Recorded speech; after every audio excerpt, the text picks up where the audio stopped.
परवा मी मुंबईतल्या उपनगरातला एक पॉश एरिया ज्याला जुहू तारा रोड असं म्हणतात, त्या भागात एका महत्त्वाच्या कामानिमित्त चाललो होतो. अर्थात आपल्या कालीपिली रिक्षानं अंधेरी स्टेशनला उतरलो आणि रिक्षावाल्यांच्या हातापाया पडत एकाला तयार केला, जो जुहू तारा रोडला यायला तयार झाला. मला असं का वाटतं कोण जाणे, मला जिथे जायचं असतं तिथे या रिक्षा टॅक्सीवाल्यांना यायचंच नसतं. कुठलंही डेस्टिनेशन सांगा, अगदी रँडमली, समोरचा नाहीच म्हणतो. असं 4-5दा झालं की मग 6वा जो असतो त्याला विचारलं की बाबा अमुक तमुक ठिकाणी येतोस का, तर त्यांचा एक वेगळाच ॲटिट्यूड चेहऱ्यावर ते आणतात आणि मग तो मान हलवून नकार वगैरे देतात. तेव्हा आपसुकच तोंडातून बाहेर पडतं, फिर क्या दुबई जाएगा क्या. पुढे जी शिवी येते ती जाऊ द्या, पण मुंबईकरांना हे नवं नाही आहे. बरं, दुबई जाएगा क्या यावरही काही जण मान हलवून नकार देतात. तेव्हा हसावं की रडावं असा प्रश्न पडतो. तर परवा मी जुहू तारा रोडवरून रिक्षा सफर करत होतो. माझं डेस्टिनेशन यायला 12-13 मिनटं लागणार होती. वाटेत अमिताभचा बंगला जलसा, समोरचा आराधना, हे नेहमीचे स्टार्सचे बंगले लागले, ते बघत बघत मी चाललो होतो. असं असताना रस्त्याच्या दुभाजकामध्ये, डिवायडरमध्ये जो शोभिवंत झाडांचा पॅसेज बनवलेला आहे, त्यातून सरळसोटपणे उभ्या राहिलेल्या लॅम्पपोस्ट किंवा त्या LED दिव्यांच्या पोल्सवर 4x3 साईजचे बॅनर्स लटकलेले होते. त्यावर या भागातल्या खासदार गजानन कीर्तिकरांचा फोटो आणि दिवाळीच्या शुभेच्छांचा संदेश होता. प्रॉमिनंटली हा रस्ता व्यापून टाकणारा जाहिरातीचा प्रकार पाहिला आणि मनात आलं, चला लोकसभेच्या निवडणुका जवळ आल्या म्हणायचं. कारण खासदारांनी आपली जाहिरात करायला घेतली, दिवाळीच्या शुभेच्छा हे तर निमित्त झालं. हा मतदारसंघ म्हणजे उत्तर पश्चिम मुंबई लोकसभा मतदारसंघ. शिवसेनेचे गजाभाऊ कीर्तिकर हे इथून खासदार आहेत. आता याच जागेवरून एकनाथ शिंदेंच्या गटातल्या 2 ज्येष्ठ नेत्यांमध्ये, जे नेते बाळासाहेबांचे विश्वासू शिलेदार म्हणवले जायचे, किमान गजाभाऊ तरी, या शिलेदारांमध्ये वाद का उफाळला आहे, काय नेमकं कारण आहे की जिथे विरोधक आजवर यांना गद्दार म्हणत होते, पण आज हेच एकमेकांना गद्दार म्हणतायत. निष्ठा कशाची खातात हे माहीत आहे का, असले प्रश्न विचारले जात आहेत. एक दुसऱ्याच्या इंटिग्रिटीबद्दल, एकनिष्ठतेबद्दल शंका व्यक्त केली जाते. ही नेमकी काय भानगड आहे की ज्यामुळे एकनाथ शिंदेंसोबत आलेल्या 40 आमदार आणि 13 खासदारांमध्ये जी अस्वस्थता आहे ती उघड्यावर आली. याच मुद्द्यावर आपण पुढची काही मिनिटं बोलणार आहोत. तेव्हा कुठेही जाऊ नका आणि पाहत राहा आकार डिजिटल.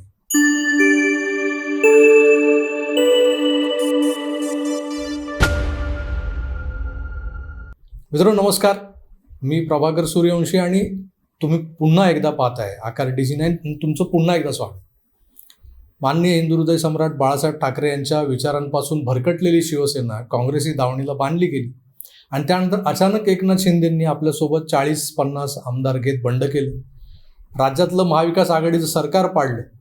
एका बाजूला या 40 आमदारांबद्दल, 13 खासदारांबद्दल जनतेत संभ्रम होताच. हे नेमके विचारांसाठी बाहेर पडलेत की ज्या पद्धतीनं 50 खोक्यांचा प्रचार केला जातोय, त्या 50 खोक्यात हे 50 लोक सामावले. नेमकं काय झालं? 40 + 10 अपक्ष म्हणजे 50 आमदार इंटू 50 कोटी म्हणजे 250 कोटी रुपयात हे सत्तांतर घडलं असावं. ढोबळमानानं यावर काही दिवस विश्वप्रवक्ते आपलं गणित मांडत होते. नंतर ते हळूहळू तेही शांत झाले. पण अधूनमधून या 50 खोक्यांची, खोकेसुरांच्या आठवणीची प्रचंड उबळ येतेच उभाटा गटातल्या नेत्यांना, खुद्द उद्धवजींना.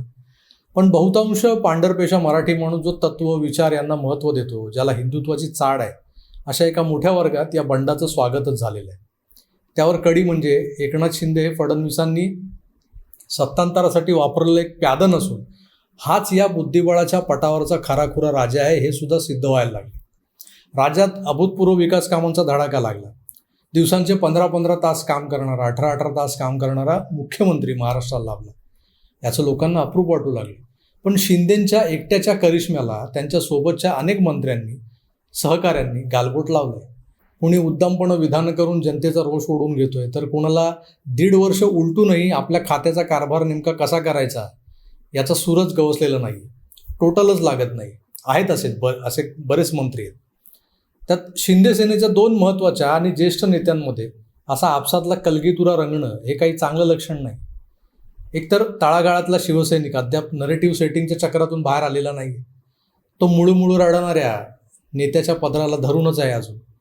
सहानुभूती लाटण्यासाठी अनेक फंडे लढवले जातात. परवा मुंबऱ्याच्या त्या बेकायदा शाखेच्या बांधकामावरून जे रणकंदन माजवलं गेलंय ते सुद्धा याच छातीपिट्या प्रचाराचा एक भाग आहे. तर मुद्द्याचं बोलूया आपण. हे सगळं तुम्हाला माहीतच आहे हा प्रकार. मुंबईच्या पश्चिम उपनगरातले शिवसेनेचे 2 मोठे नेते गजानन कीर्तीकर आणि रामदास कदम, एकाला शिवसैनिक प्रेमानं भाऊ म्हणतात तर दुसऱ्याला भाई.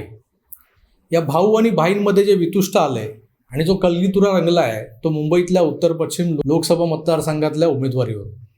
गजाभाऊ या मतदारसंघातून मागच्या 2014-2019 अशा 2 टर्म निवडून येत आहेत.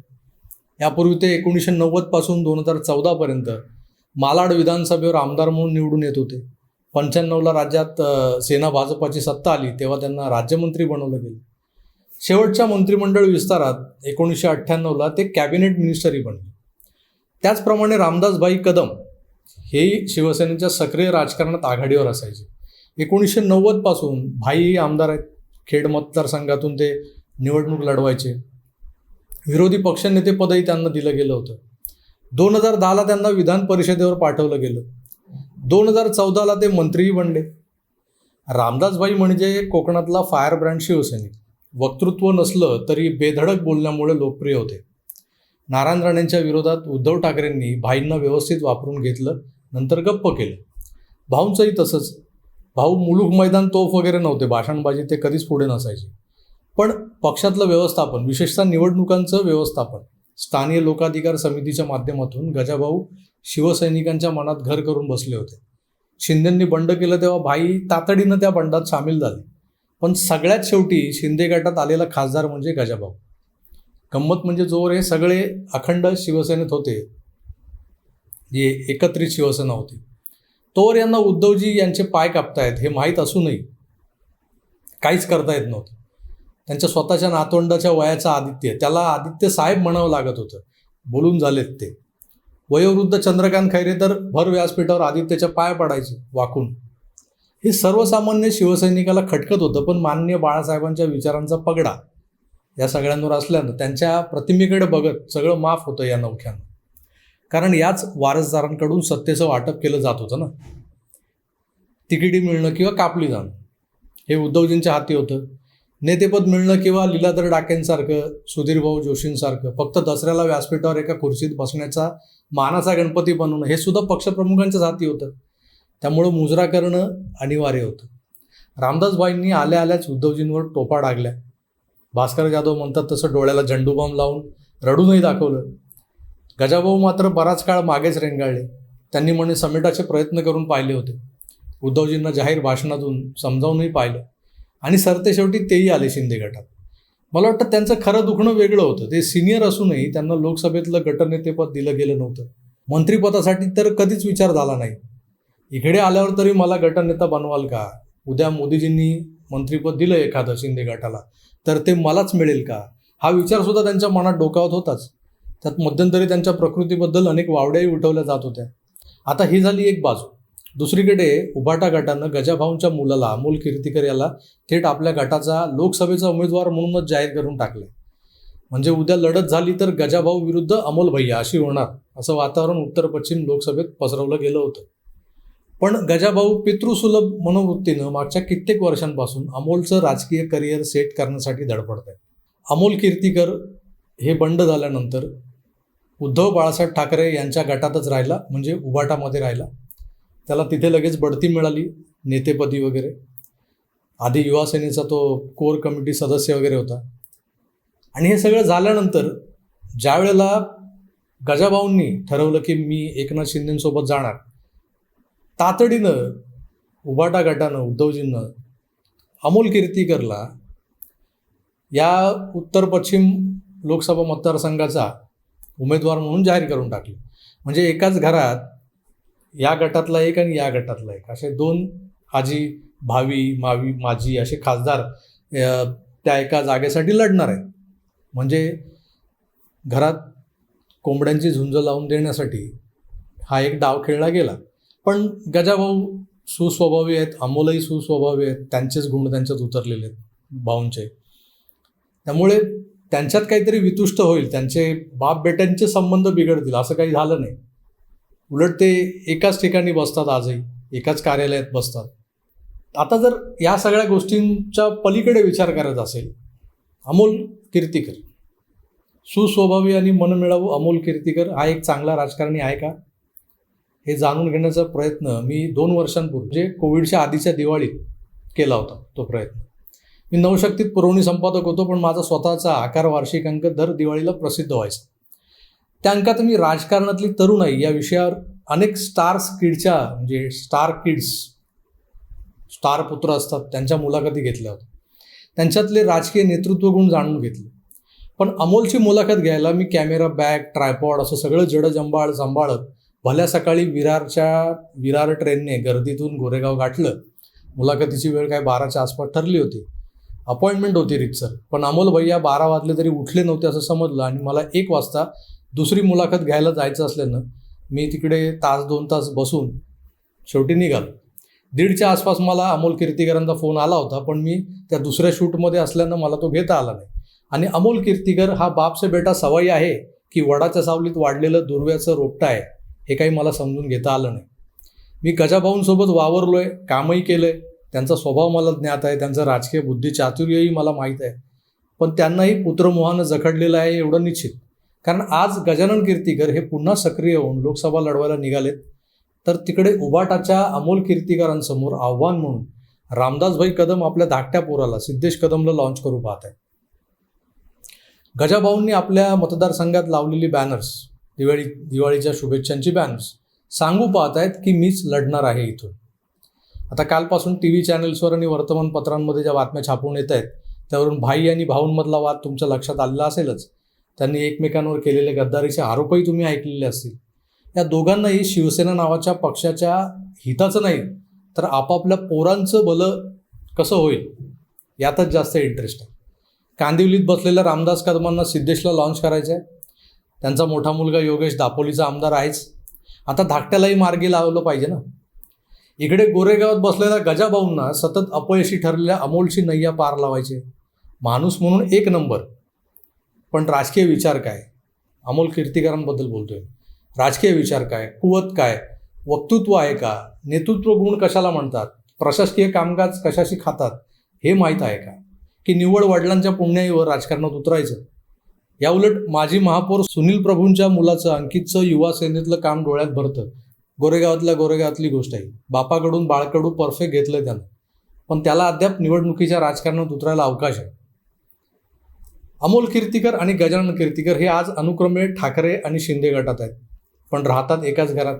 यांचं ऑफिस एकच, यांचा कर्मचारी वर्ग एकच, PA, सल्लागार, इव्हेंट मॅनेजर वगैरे सगळे हे एकच आहेत. भाऊ आजही अमोल भैयाला राजकारण शिकवत आहेत. भाऊंकडे बघून अनेक लोक आज अमोलसोबत उभे राहिलेले आहेत. या सगळ्या पार्श्वभूमीवर जर उद्या या मतदारसंघात भाऊ विरुद्ध अमोल भैया, गजाभाऊ विरुद्ध अमोल भैया अशी लढत झाली तर एक धोका संभवतो. पोरासमोर पूर्ण ताकद न लावता हाफ हार्टेडली लढून गजाभाऊ ही निवडणूक हारण्याची शक्यता अधिक आहे. एकनाथ शिंदेंना आपली एक लोकसभा सीट कमी झालेली चालणार आहे का, हा मोठा प्रश्न आहे. पण त्यावर भाईंच्या पोरालाच म्हणजे सिद्धेश कदमलाच लढवा असं म्हणणंही चुकीचं आहे. कारण अमोलच्या तुलनेत सिद्धेश कदम तसा नौका आहे. अमोलने मागे एकदा विधानसभा लढवलेली आहे, त्याला अनुभव आहे. त्यानंतर तो युवा सेनेच्या माध्यमातून कार्यरतही आहे. पण सिद्धेश कदम अलीकडेच बॅनर्सवर झळकू लागलाय, तसे गजाभाऊ दिवाळीच्या बॅनर्सवर दिसत आहेत आजकाल. मित्रांनो, अमोल कीर्तीकर हा जर उभाटाचा आधीच ऑलरेडी डिक्लेअर्ड कॅन्डिडेट असेल तर त्याच्यासमोर गजाभाऊ कीर्तीकर हे समीकरण न जुळणार आहे, एवढं निश्चित आहे. भाऊ निवृत्तीच्या उंबरट्यावर आहेत, ते जाता जाता अमोलला सेट करून जाण्याचा स्वार्थी विचार करतायत असा जो आरोप रामदासभाईंच्या बोलण्यातून बाहेर येतोय त्याकडे साफ दुर्लक्षही करता येत नाही आहे बरं का. पण शिंदेंनी भाऊंना डावलून दुसरा उमेदवार दिला तर कीर्तीकरांची सगळी ताकद, त्यांच्याकडचं सगळं व्यवस्थापन, मॅनपॉवर हे शिंदेंच्या उमेदवाराविरोधात काम करणार हे निश्चित. त्याचा फटका बसणार हे सुद्धा लक्षात घेतलं पाहिजे. आता या भाई विरुद्ध भाऊ अशा युद्धात एक तोडगा निघू शकेल, तो म्हणजे ही जागा महायुतीची असल्यानं त्या जागेवर भाजपाचा उमेदवार उभा करणं. कदाचित पक्षश्रेष्ठी या तोडग्यावर आधीपासूनच विचार करत असतील आणि खाली या 2 ज्येष्ठ नेत्यांना आपसात झुंजवत ठेवत असतील. राजकारणात काहीच सांगता येत नाही, तेव्हा आपण या त्रांगड्याकडे लक्ष ठेवून आहोतच. बघूया काय घडतंय. तुर्तास इथेच थांबतो, पुन्हा भेटूया. तोवर आपली काळजी घ्या आणि पाहत राहा आकार DG9. धन्यवाद. नमस्कार.